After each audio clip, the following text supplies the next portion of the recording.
నారదుడు ధర్మరాజుతో ప్రహ్లాద చరిత్ర చెప్తున్నాడు.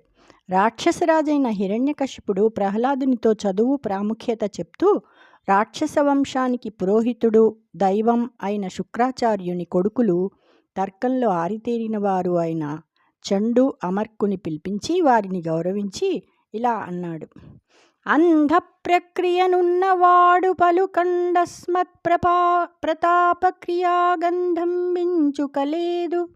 అంధ ప్రక్రియనున్నవాడు పలుకండస్మత్ ప్రతాపక్రియాగంధం మించుకలేదు. మీరు గురువుల్ కారుణ్య చిత్తుల్ మనోబంధుల్ మాన్యులు మాకు పెద్దలు. మముం పాటించి ఈ బాలకున్ గ్రంథంబుల్ చదివించి నీతి కుశలుంగావించి రక్షింపరే. అయ్యా, వీడు గుడ్డివాడిలా అజ్ఞానంలో ఉన్నాడు. నా ప్రతాపం గురించి ఏమాత్రం జ్ఞానం లేదు. మీరు మాకు గురువులు, దయాసముద్రులు, మా మనసుకు నచ్చినవారు, పూజ్యులు, పెద్దలు.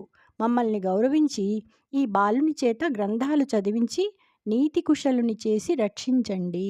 జై శ్రీకృష్ణ.